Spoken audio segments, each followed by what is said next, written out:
the reigning women's world champion Hou Yifan from China, 20 years old. And still, yes. Still only 20 almost years old. 21. Almost 21. When is your birthday? February 27. February 27. Hey, I'm March the 1st. So you're Pisces, right? Yeah. Same star sign. Okay. Yeah, so you had a just tell us quickly before you show us the game for your masterclass. Just tell us briefly about your game today. You had a very tough game with Peter Svidler. Yeah, I think Peter played quite well for most of the games, and he's just trying to give me a lot of pressure, and he just started developing his position. Somehow this end game is not good for me at all, and okay, I still miss some drawing chances, and then it goes to a very bad position for me, and finally both of us miscalculated something, and then it's a miracle draw. Right, it's interesting because yesterday Peter was in here showing his game, and I asked him a question, or discussing your game, and asked him if he'd played you before, and he was saying that I think you played a couple of games some years ago, and he said already he was very impressed by how tough you were then, 3 years ago, or whenever it was. Yeah, I remember it's in Holland. There's an age tournament with one team from experienced chess players and another team from young players, and both have a match like this. Yeah, so we played 2 games there. It's several years ago. Several years ago. And how did those games go? Do you remember the results? Yes, actually I don't remember clearly, but actually I just checked it before today's game. Yeah. So I lost with black and drew with white. Right, but he was very impressed, he said, by how strong you were then. And he said it on the show here yesterday, on the show. Okay, brilliant. So you got a really good draw. So how many points do you have in the tournament now? You got 5.5? Good question. No. Wait. 6 out of 8. Oh, you got 6? Yeah, out of 8. Sorry, I beg your pardon. You've got 8 games, yeah. 4 games, yeah, yes. Good. Great. So, Yifan, off you go. And so you're going to show us the game that you played yesterday. Yeah, because I thought that it was a very interesting game. It's more than Sicilian with counterplay for both sides. Just try to see who's faster on this attacking, and I thought it was a quite interesting game and worth watching. Brilliant. Okay, well, actually, I watched a bit of it. So yeah, let's see how it goes. Okay. So you got black, and you're playing Yu Yangyi. You must have played each other a lot of times. Yes, especially in previous years, we played many times in our national tournaments, like national championship or some other tournaments as well. And okay, 4.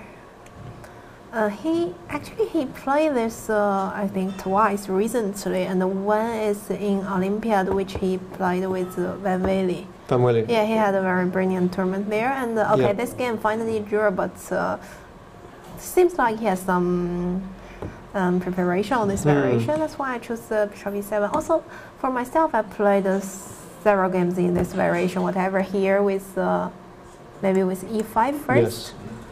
There's some theory here with Knight G4 and exchange with the bishop, but yes, queen move somewhere. Looks like a bit slightly worse for black. That's why I chose Bishop E7, Queen F3, and that game black was choosing E5. This game from the Olympiad. Yes, and also I was played once before, so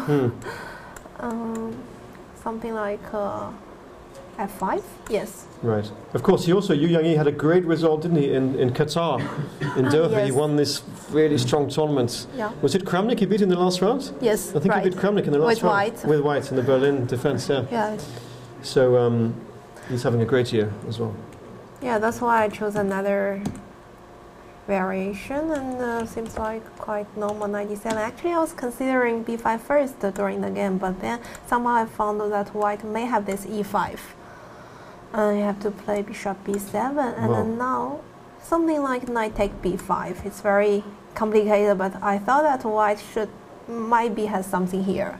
It looks very risky to play this if you haven't looked at it before the game. Yeah. And even you don't know how much your opponent knows, so that's why you better avoid this. That's why I chose the Knight D7 first, because white has to push G5 at some point, so it's not a kind of waste of time. G5, B5. I wonder if white could play a move like Knight F5 in these kind of positions. Yes. It's interesting, but maybe it doesn't work now because take Knight D5, right? Queen A5. Yeah, there's and it's not really A5, and also I was considering that white may play King B1 first to have this similar idea, right? And protect the A2 pawn first, but I was not sure. Maybe something like Queen B7, and you took. There's knight b4 to exchange this d5 Yes. knight. Yeah, that's important. Yeah. Okay. Bishop d3.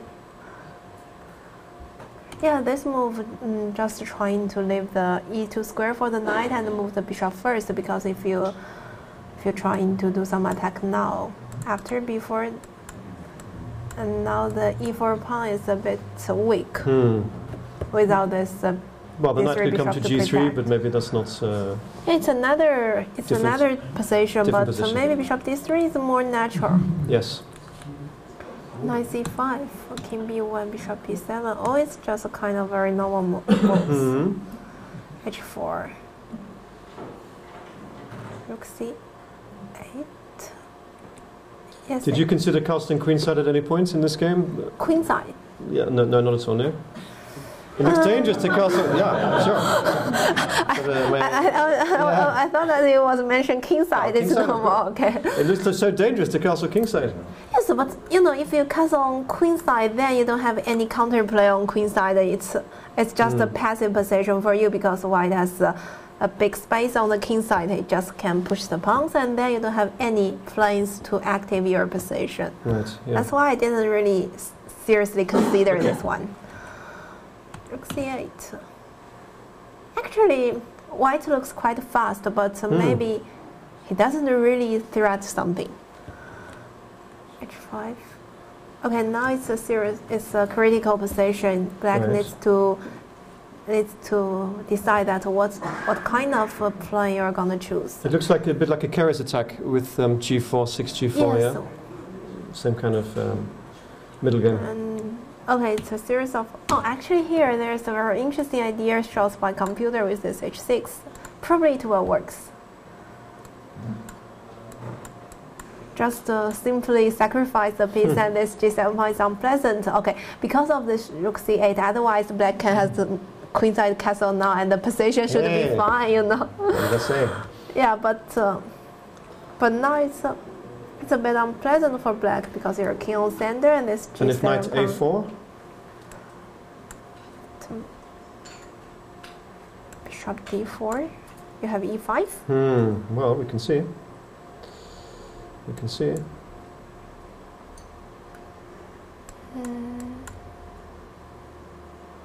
Can I take on h7? Took, rook h8, king d7.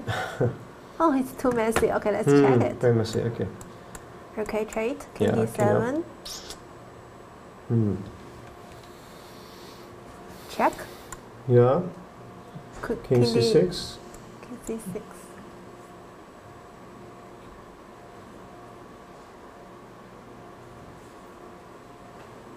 Maybe you hold here? Okay, maybe I should take here and then take on f7. Because if I can if you exchange with the g pawn, white is winning for sure.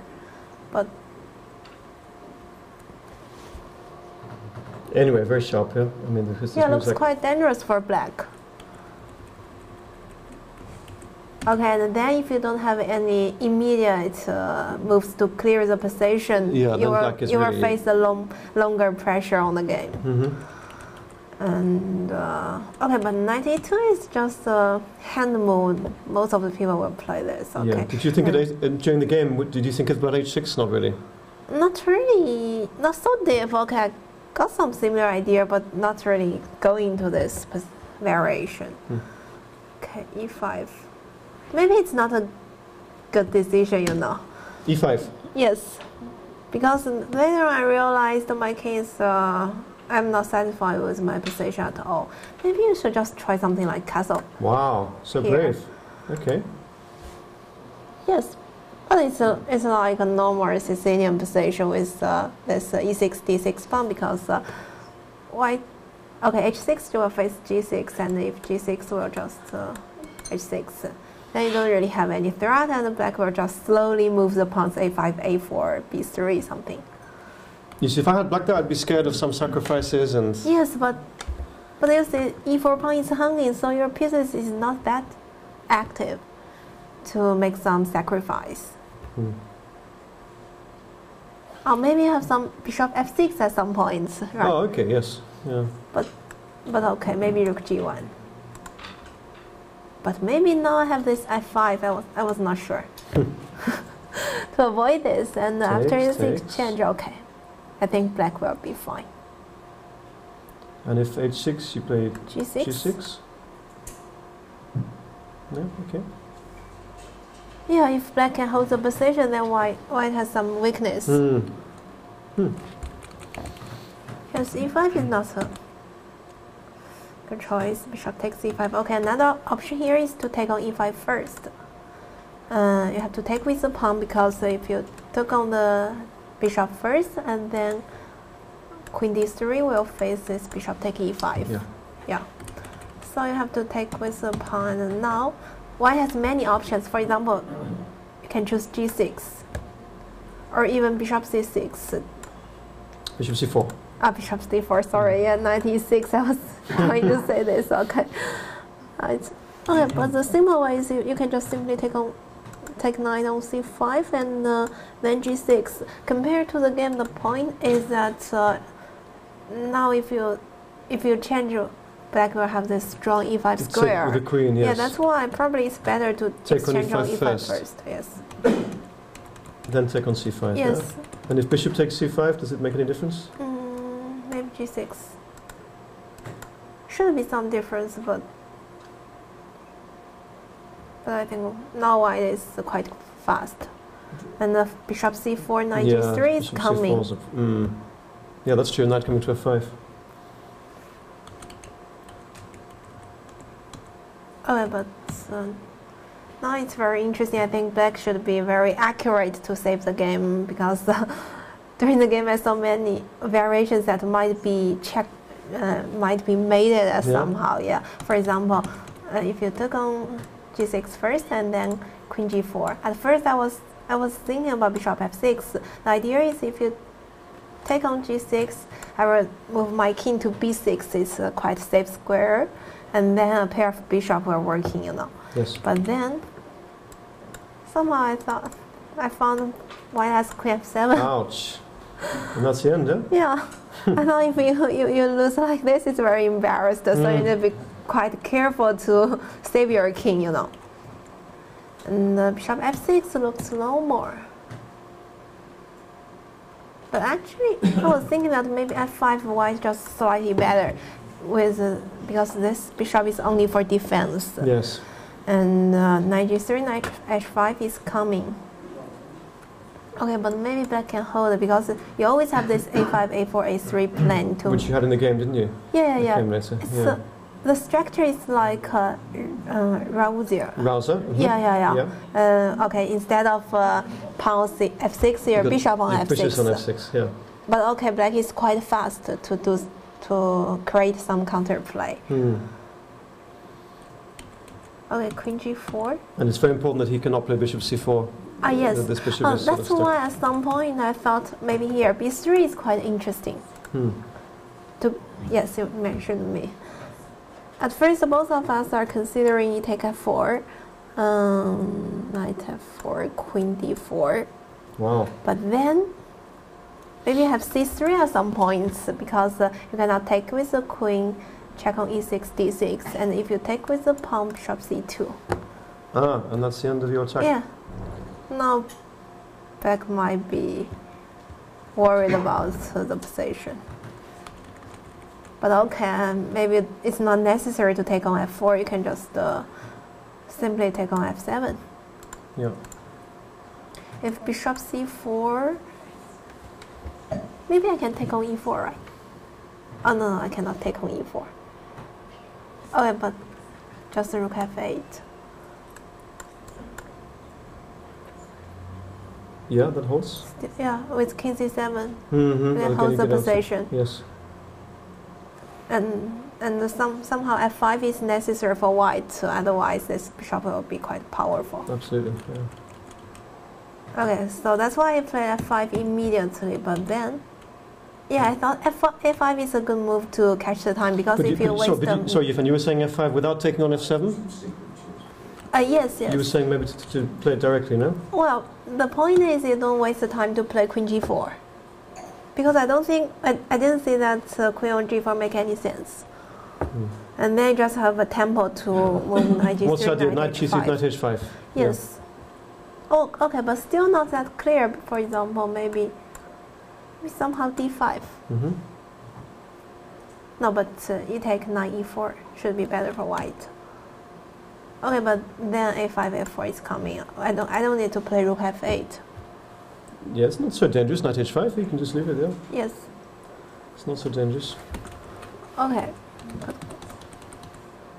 Yeah, I thought a5 is a good move because you don't waste time to take on f7. Because now black is it also works, but seems like a bit dangerous. You know, maybe something like queen g8, a3, rook h7. I didn't see clear about this position, and then because I thought f pawn on f7 doesn't make any sense, so I just catch the point to play a5, Interesting. a4. You just leave that pawn then, just press on it with your own attack. And also sometimes it might be a barrier for white. For example, yes. Okay, now knight g7 will face queen d4, right? And then if you take now without f7 pawn, you will have some checks, some checkmate. But with this pawn, black king on e7 is quite safe, you know. Yes. It's quite interesting. That's my idea before play a5. And okay, he made a clever choice to play queen g1 here. I guess it's the only move. This was the position I saw actually, and after the queen came to g1 was when I walked past upstairs. Ah, okay. I remember the position. But that was his last move, queen g1, of course. Yeah. Okay, but after only move, huh? Is that the only move, queen g1? Yeah. Basically. No, yes. Basically, yeah. Okay, but after queen g1, I realized that black should be more or less fine because after exchanging the queen, this e4 f5 pawn doesn't really good for white.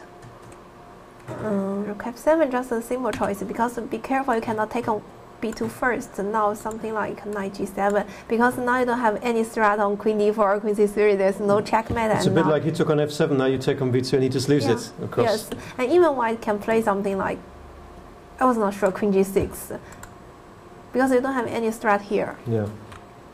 So that's why you should. Yeah, why I mentioned a take b2 first because now white has you have a weakness on a3. Okay, it's not that dangerous, but if you can take on exchange on b2, black will have a quite positive position. Because in the game you lost his a3 pawn, correct? Yes, but okay. But it was alright. Yeah. You were not in danger. Yeah, it's around equal now. Okay, knight take f6. If now black was threatening bishop g5 to activate the bishop, and then I guess there should be enough compensation for black to play. That's why he took immediately. But okay, this is just a simply drawing position, I guess. For example, this position, I think whatever exchange the rook or even we play the pawn's end, it's also draw, looks like, if I can move my king on a5. Oh, okay, yeah. Yeah, it's quite interesting that, for example, if you change the rook and then you can just wait here because if white moves the king to the king side, you will have bishop e8 to catch this h5 square. Yes. Yeah. And if the pawn's ending, white can also break through the position. So it's just a drawing. Here there's nothing that white can do, yeah? Yeah. Yeah, just at the beginning, this counterplay is quite interesting. I think it's a kind of modern Sicilian games because modern Sicilian game, okay. Yeah, because both of us should be fast enough to create some counterplay and also, yeah. What was the most difficult move in the game for you? Do you think the one that somehow around cost here? You the most some time, bishop f6, king e7, and rook f8. I thought after a5. The position is more or less clear. But before, I was not sure at all.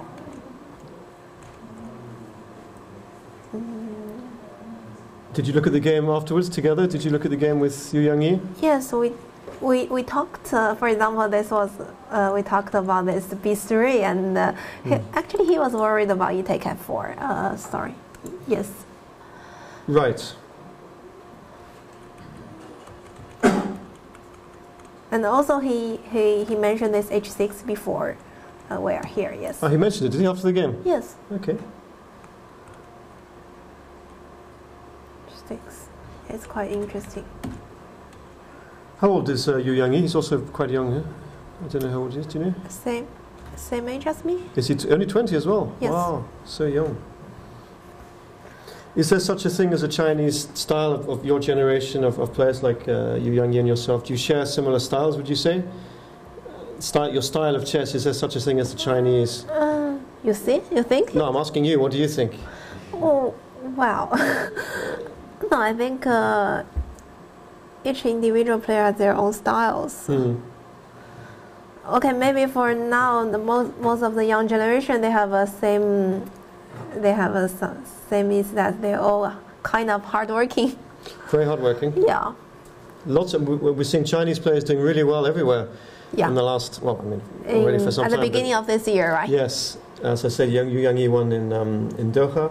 Yeah. And Wei Yi did fantastic in Tata. Yeah. What can you tell? How highly do you rate him? He's a fantastic young player. He's only 16, is he? 15. 15. Wei Yi? He was born in 99. Yeah. So 15. Yeah. 16 this year. Yeah, quite young. Yeah, quite young. So, so how does it feel to be back in Gibraltar? You came 3 years ago, you had a fantastic result.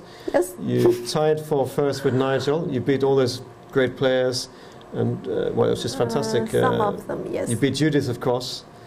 Yeah, so Gibraltar means something for me, right? Because of that event, right? No, not only because of my result, because of I beat him, because also my playing, my quality of the games in 3 years ago is also quite good. The quality was excellent. Yeah. And I thought that was one of my best tournaments until now. Yeah.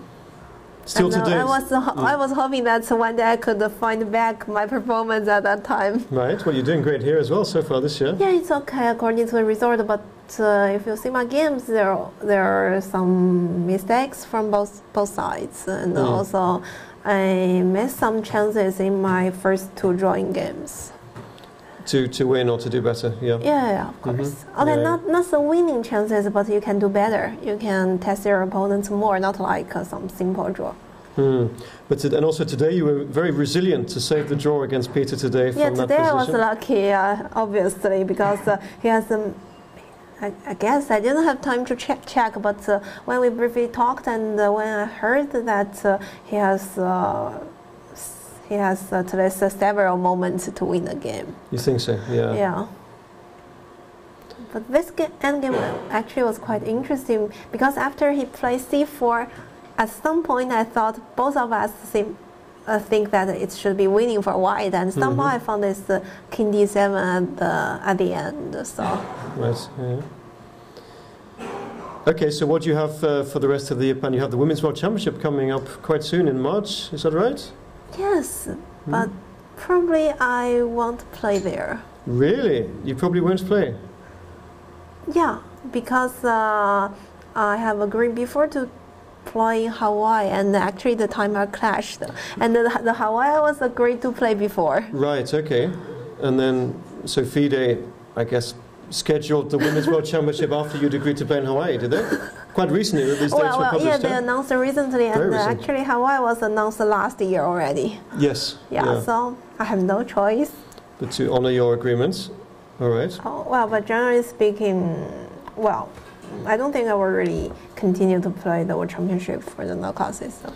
Well, that was the next thing I was going to ask you. You happy to talk about this? I mean, because knockouts, because last time, remember you, of course, you won in matches. You beat Humpy very convincingly. Yeah, in Albania, in Tirana, was that right? Yes, and my last match was Ushanina. And then that's right, yeah, Ushanina, of course.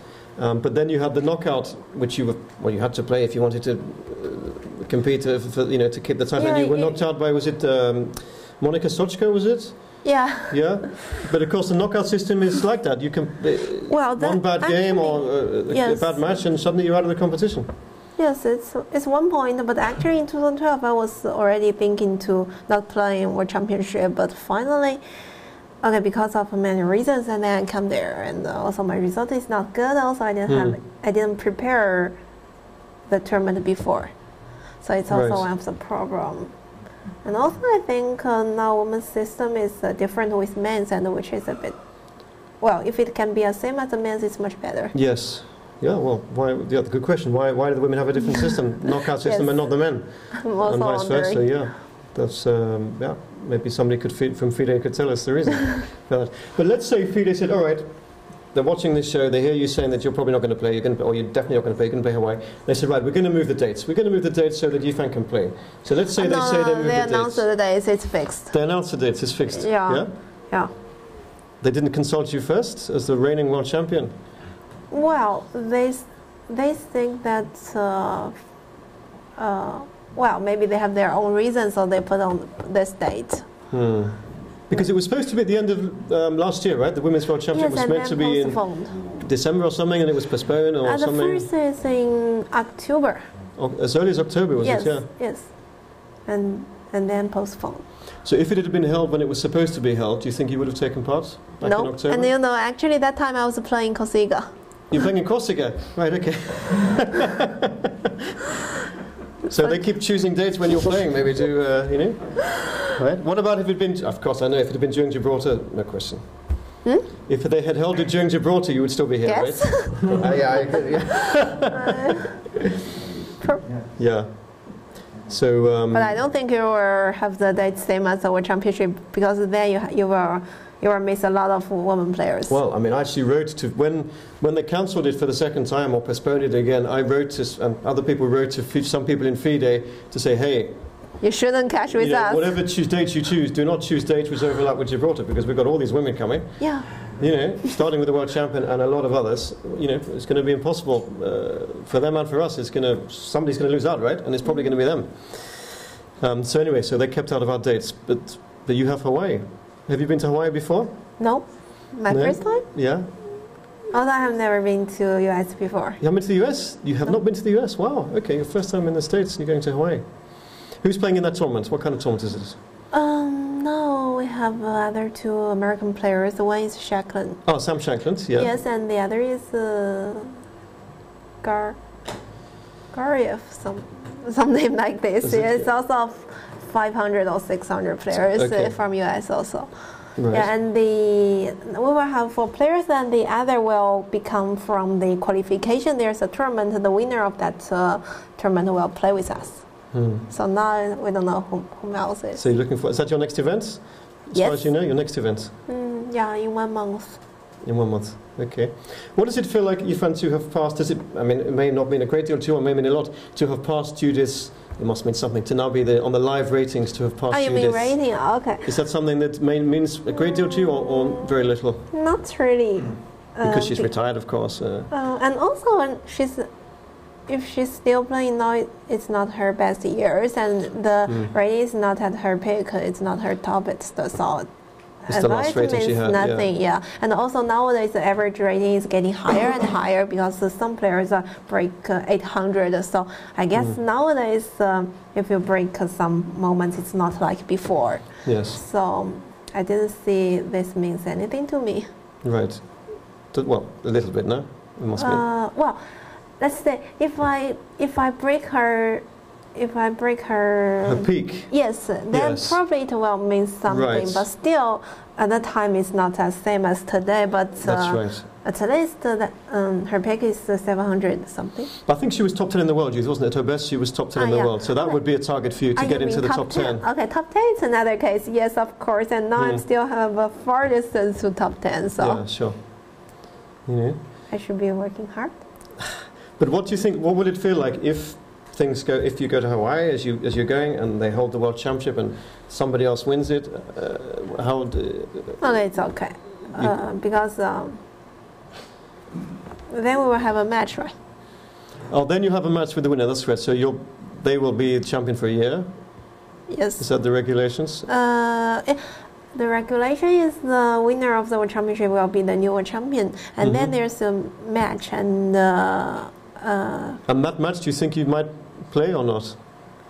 It's looking a bit far ahead, I suppose. You have time to decide. Yeah, no. What I'm trying to say is, how much does the title mean to you, being women's world champion? Is it something that you've done it, you've won it, you're the reigning champion, you're the best in the world by some distance? Well, title is a title. Okay, it means something, because at least it proved that you're one of the best in the women's section, but I don't think it makes too much sense. I think if your rating is getting improved and your general results are better, then it means more things. Because if you can improve your rating and it shows that your average playing is getting improved, it's more important for me than having the women's world title. Yes. Yeah, to push your rating up. Title is just came from one of the tournament, and in one tournament, many things will influence the result, whatever from psychological part or from your physical situation, or even according to the preparation. So it doesn't mean anything. It's just a tournament.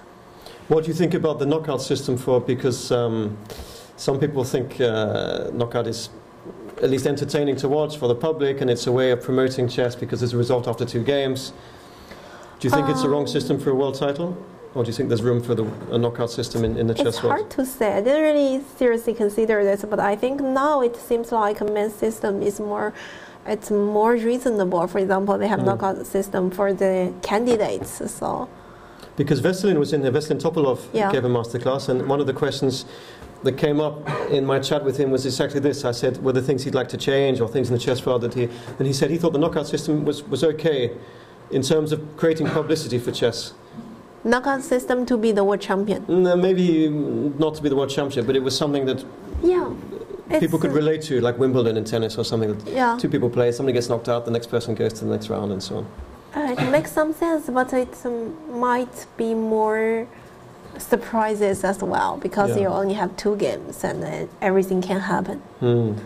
Well, generally speaking, I'm not against this system. I thought it's okay, and also I'm quite enjoy to play such a system as well. But if you really put knockout system as the world championship system, I think it might be to think more about it.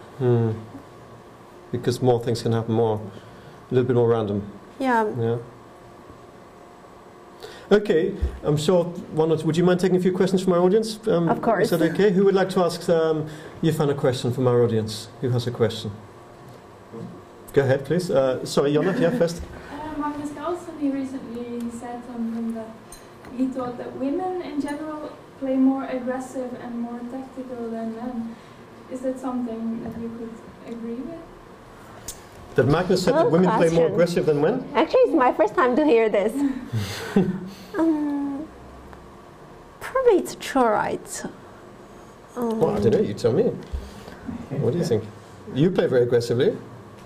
Not really, not all the time, but yes, probably I'm also prefer more tactical.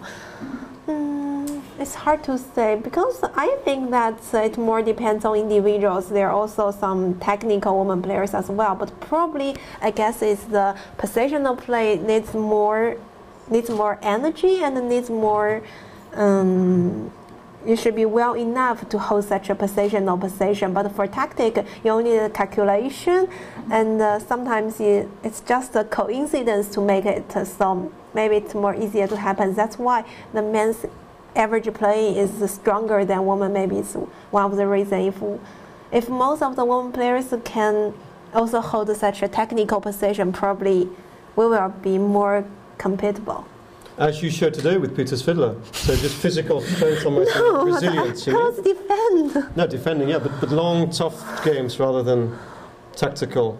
Well, if I can save game earlier, probably it's good. It's much better. Because Magnus wins by lots of very long games, I think 6-hour games, 7-hour games, and almost the opponent tiring under the pressure. He's one of the special. I thought he's really good at such a positional play. And to catch any slight advantage to make you feel uncomfortable, because some position for most of people just looks like, okay, it's easy draw, but then he can find something and even win the game. So it's amazing. Another question? Hi, yes? Why is there such a male-female imbalance in the chess world? It's a question I'm particularly interested in. Why is there such a male-female imbalance in the chess world? Do you mean? Tough question. I guess it's always a question for many years, right? Yes. I didn't really go in depth for such a question, but I guess there are a few reasons. For example, the basic, just the male players we have much more male players than women players. That means you will have much more better men players because you have a much more great number of people who is interested on chess. So then you must have a lot of good players than women, and also. Just because of the numbers, yes, it's one of the reasons. Okay, you see, any of the players. sport, if you have more participants, of course, you will have more stronger players, and also from physical part maybe also makes better because chess is also a tough game. It lasted 6 or even 7 hours, so you need enough energy to keep this game to be clear until the end. And at this point, some probably women are easier to get tired and then to make some blunders. Okay, yeah. And also, okay, it's according to some research that women mostly are more emotional. And sometimes emotional is not good at chess. It's not good for chess because as for example, when you're under time pressure and if you are not calm enough to find the correct way, you then probably will miss many good chances. That's very interesting what you just said. Yeah. Very interesting. Some good answers. Probably there's some more, deep reasons, but actually I was also wondered why male players are much better. Probably they're also more hardworking, right? Well, I don't know. You must be incredibly hardworking. I think so. Yeah, but there must be lots of... Why are there not more Hou Yifans? Why are there not more young women as such good players as you? We also have many young good players nowadays. And it's not just work, right? It must be something else. Yeah? I don't know. That's the secret. It's hard to say. I think this gentleman has a question, sir. Yes. When you said you're not good defender, but when I saw your game yesterday and he played G6, I thought you were in big trouble. And then I saw the last position, and I thought you made a Houdini, a magician transformation into a wonderful position from what you had after G6. So is this like a characteristic of your character? You defend so well, or is it just you just don't give up, or? Probably I get developed. Okay, but generally speaking, I say not like I'm not a good defender. Just if I can choose, I prefer attack than defense. This is more active. It's more positive. Okay. Also, probably I'm also getting improved by defending because I remember in my previous games, if I'm facing some very dangerous attack, probably I will just lose the game immediately. And but now probably at least I can keep the game longer, right? And when you have bad games, so when things go wrong, why do they go wrong? When you sort of lose games, that happens less and less, I suppose. But do you still find areas of your game, weaknesses and things that you can improve? Of course, I lost several games in vacancy when I'm facing the top guys. So. And also there are some blunders there. I think I had a lot to improve. Right. Yeah, first to improve is, for example, how to keep the winning positions, not let it go. This is one case, and the other is sometimes my moves is not that accurate. But okay, we are humans; we cannot always be accurate. But at least it should be avoid some obvious mistakes. And sometimes you can still see it in my games. You make some obvious mistakes, okay. Sometimes. You must be very famous in China. Do people stop you in the street and say, Yifan, is it that kind of fame that you have in China? Not really. Okay, in my hometown, yes, because my hometown is the only chess village among China. So the only chess? Chess town. Chess town? You live in a chess town, okay. No, it became chess town recent years. But okay, chess is one of the most popular sport in my hometown. But overall, to see to consider chess in China is not that at all. What does that mean to us? Just explain to us, please. What does that mean to say you live in a chess town? That you have lots of chess players in training camps working at chess? What does that mean? Because my hometown is not that a big city, not a modern city. Although we have a lot of population, but in China it's only not like a modern city. So. But it has more people than Gibraltar, right? More what? More people than Gibraltar, I'm sure. Of course. Much more. No, I'm joking. Okay. Okay, but what does that mean, a chess city? That the chess is supported by the local example, governments? Yeah, the government supports chess, and also we have some chess clubs as well. And there are a lot of young kids learning chess. Okay. Because nowadays in China, probably people will go to learn football, tennis, basketball, something like this, and not so many people learning chess. Although it become better, but still. But in my hometown, maybe chess is one of the top options for the parents to let their children learning chess. So. Is that something to do with because you live there, or was it always like that, or it's nothing to do with you? No, recent years it in recent years. Yeah, I guess.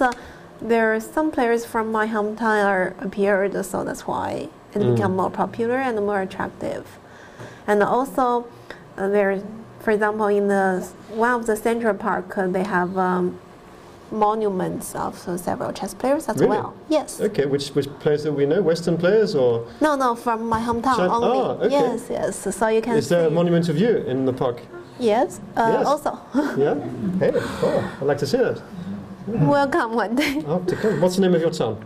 Xinhua. Okay, you might know this because my hometown has held our national championship for 6 years already. For 6 years. Okay. Yeah. Wow. Another question, please, for Yifan. Yeah, there's a tweet coming in. There's a tweet coming in. I didn't see it. Does Hou Yifan have any role models outside of chess? Sports people or writers, activists, etc. Any role models outside chess? Inside chess, my role model is Bobby Fischer. Really? Yes. Wow. Okay. He's my favorite all the time when I was young. Yeah, I admire his chess skills for sure, and also I admire his personality. Not like I'm one of learning his, but I just admire he can really show his own. He can. Express what he wants, what he needs. So it's amazing. And also at that time he can break the Soviets to win the world champion. It's amazing. Did you meet? You must have met Boris Spassky a few times. Spassky, have you met Spassky? He was here as a guest a couple of times in Gibraltar, but maybe not when you came. Yeah, not when I came. Not the year that you came. Maybe I don't think I met him. You've never met Boris Spassky? Wow. Probably not, although he come to some tournaments, but I think when he came, I didn't be there. Okay. Probably, I don't think so. All right. So Bobby Fischer, what about outside chess? Any role models outside chess? Not like role models, but of course I have some. Okay, some models. For example, there are some sportsmen in China, which I admire a lot, and also. I just think when I grew up, I found that there are more and more people I can learning from, whatever for their fighting spirit, for their profession, or really admire their belief of the life, something like this. Belief of life, okay. Yeah, there are many things. Successful people in their fields, right? People that get to #1 in their fields, or. Something like this, but some is not only the normal successful people, but they really quite calm for the life, and they can find the small happiness, small beautiful things among the life. That was nice. Also amazing. Yeah. So yeah, when I was young, I always picked some successful people as my model, but when I grew up, I found you can learn from every different people. You can find something very nice. That's true. That's nice. Yeah. I think you also said to me, Yifan, recently about study. Did you just finish some course of studies, or? Yes. Yeah, before I came here. Before you came here, so was that? No, before I came to Vacancy. Okay, that was because you had started before here. So was that? Can you tell us about the studies and what they were and what happens next with that?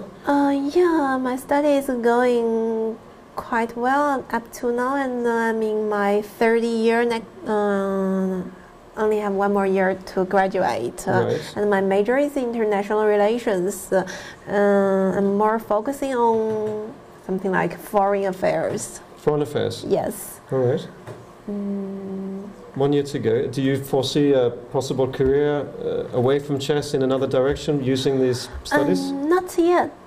Probably yes. I hope that my studies could connect with chess. That's a perfect thing. But now, because I think at least in recent years, I was playing chess and focus on chess. So I don't really think to quit chess and find another job. But of course, I hope that my learning will be useful in my future, connected with my profession. It's interesting to me, and maybe to others as well listening or watching, that you're continuing with academic studies and qualifications, yes, as well as being the world's best female chess player and having all these great results and taking your chess like a true professional, right? So you're combining the two.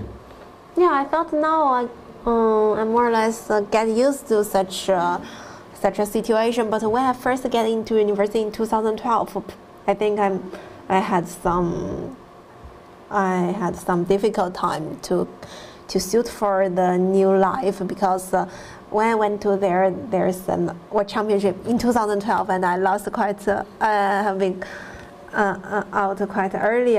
Maybe. Yes.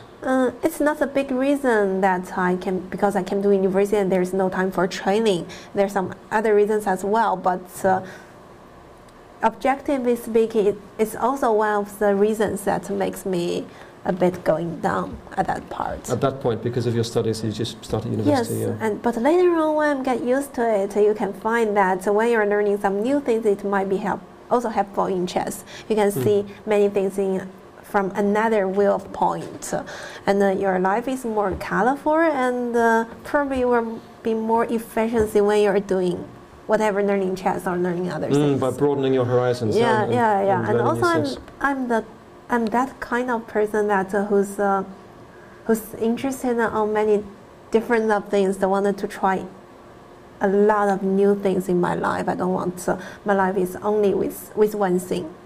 Not only with chess, but lots of... Yeah, not only with chess, although chess will be one part of my life, but sure. It's not But do you have any major, like, as well as your studies and chess, do you have any big hobbies, things you love doing, or reading, or music, or... Reading? Yeah. When I was young, yes. When I was young, I just read a lot of classical books overall. Chinese books? Or? International world books? Classical books, yes. Okay. And then I read some biographies. And yes, and any favorite books of all the classics, or anything you've been reading recently that you've really loved? There's a lot. Let me think. Do you take books with you to tournaments? You have a couple of books here to read? Yeah, but this time I took a very different book. I took a book that this is wrote that there is a list, for example, like hundreds of suggested books you have to see among your life. Oh, and it's like yes. Yeah, this time because it was when I was studying in library during my semester, and I found this book. Some students returned it, and I thought it's a good book. Then I borrowed it, and before I came, I just simply pick it with me. And is it a book we've heard of? Is it a Chinese book or? It's Chinese, but actually it wrote by American authors, but it has been translated for a lot of different languages. Right. What's it called, so we can find it? What's it called? Chinese title. A lifetime reading play, something like this, but it shouldn't be the original English name. But okay. According to translation, it's kind of this name. Right. A lifetime reading play. Reading play. Okay, we'll look after it. Yeah. Leonard, do you have a question? Yeah, I do. Yeah. Yeah, your English is really great. Yes. Not yet. Especially if you compare it with other Chinese chess players around. And for example, in Wijk you were translating for Wai Yi at the closing ceremony. And do you feel that you're some kind of mentor for young chess players from China? Mentor for what? Well, maybe both in chess, as in like how to live in Europe, or. Okay. Generally speaking, I'm not satisfied with my English now because I found that there are some mistakes as well. But okay, I guess for some Chinese, yes, maybe they're more focusing on chess, and so they don't really consider English or other language or other subject is more important. For example, most of my male teammates, they don't really want to go to university. They just want to focusing on chess. So it's a different lifestyle. So it's okay. Of course, I hope that I could be one of the mentor to encourage young players to not only in chess part, but also to be more to be more general kind of, not only living with chess, but of course everyone has their lifestyle. They can choose what they want to, because objectively speaking, I spend a lot of time on different things, whatever learning English or doing some other hobbies. And then for my chess, I'm not that kind of hardworking. Probably you can see from my today's game.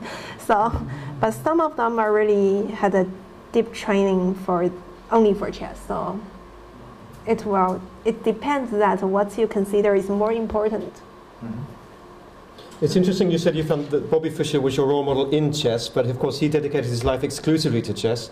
Yes. To the point of doing almost nothing else. That's why I said I admire him, but that doesn't mean I want to learn from his way, copy from his way. Because I thought his spirit is really encouraged for a chess player, but from my personality, I feel that myself is kind of is not that kind of. Okay. Do we have any final questions for Yifan? Kenneth, you have a question at the back. So you plan to, are you going to get married and have a family? Was that a good final question? Nice question. Oh, okay. Are you going to get married and have a family? And Kenneth, are you a single man? Well, now I'm still 20, right? Okay. 20 years old, yeah. It's a bit early to talk about a family since I still don't have a boyfriend now, right? So it's a bit far away, right? Yeah. But of course, that's a part of life. It's a part of life. You don't have a boyfriend, but you're the most famous chess player in China, and must be lots of boys. But I'm just no more 20 years ago, so it's okay. Okay, that's. So, Kenneth, that's your answer? Yes, we'll be excited to have you in America. We're looking forward to it. Are you going to play in Hawaii? Are you going to come and see Yifan in Hawaii? You're from America? Yeah, I'm American. So probably we'll meet each other then. Yeah. Unless we have a final question, I think that was a good one to end with, actually. Kenneth, thanks for that. So one final question here to go to the front, and then that'll be the last one. Yeah, thank you. How do you work for chess? How do you work at chess? How do I work on chess? Yeah. Before I went to university, I'm still spending a fixed number of hours a day for training. For example, it's around at least 4 or 5 from Monday to Friday, and the weekends are less. But generally speaking, if there's nothing special, I will connect with chess every day. Right. But and 4 or 5 hours a day? Yeah? During the week? No. From Monday to Friday. Yes, okay, sorry. Yes, it's not that much, but at least I spend some hours on chess. But after I went to university, it really depends. I mean, I will separate my time to 2 parts. For example, if there's no tournament, and then I will more focusing on studying. But if there's some big events coming, I will mainly focus on chess. And for general training, nowadays, I guess everybody is with computer, and we use engines to help us to prepare for the opening. But I still think that you should read some classical books to have enough chess theory, chess knowledge, because you can not only play with the openings.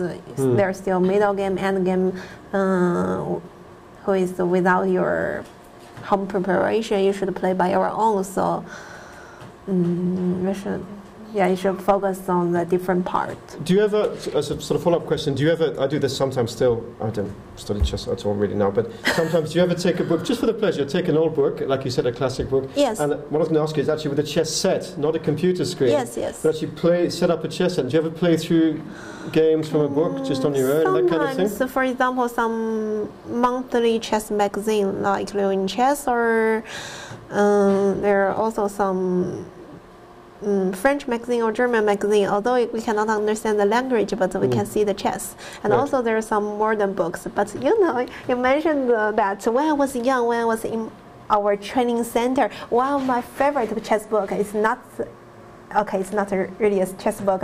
It was like a comics with Mickey and Donald Duck. Yes, yeah. And it was a story about chess, said like in a chess castle, and some pieces. Each piece is a role, and anything happens is a story. And I read that book, I guess, more than 10 times. Wow! And sometimes I just spend my training time to reading that book. Yeah. And even the person of the library said, "Oh, you should working hard on chess. You cannot always stay here and read this book." But this is when you were already a strong player, or when you were just beginning? Well, when you were just starting? I guess 9-10 years old. You were pretty good then, probably, yeah? Yeah. So you were supposed to be studying some opening theory in the library, and you were reading some comic about Mickey Mouse playing chess, or what? Yeah, well, okay. I know. Not bad. Not bad. Okay. Yifan, I'd like to thank you very much for coming on the show, showing us a very interesting game yesterday, and we wish you the best of luck in your the last 2 games. Thank you. Thank you very much. Thanks. Thank you.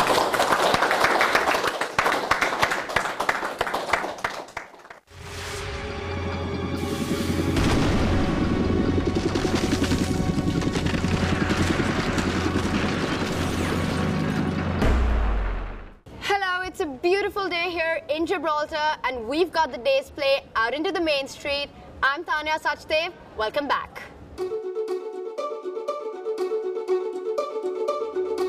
No trip to Gibraltar is complete without a visit to the very top of the rock. Some of our players took time out and found inspiration in its breathtaking views.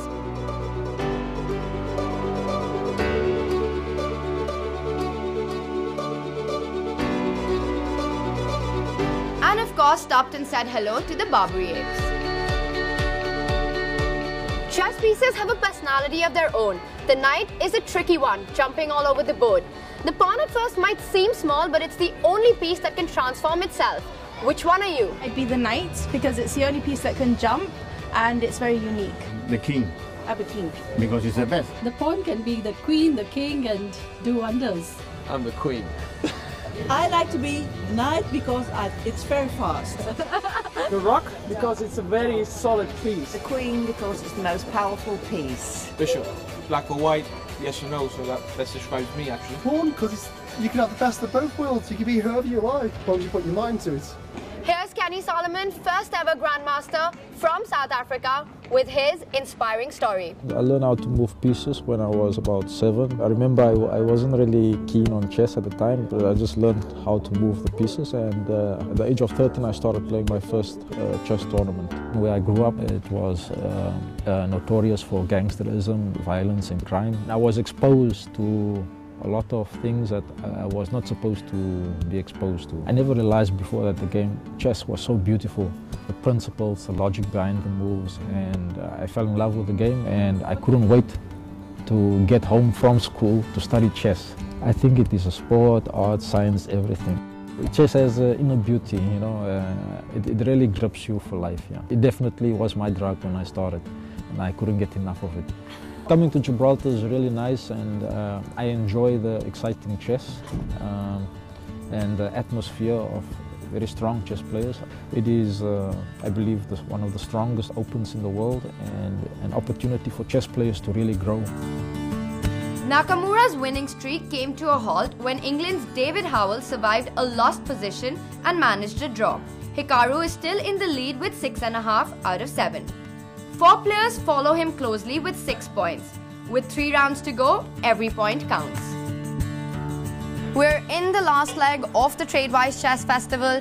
3 rounds to go, £175,000 at stake. It's getting intense. Follow all the action live on our official website. I'll be back tomorrow with all the highlights. See you then.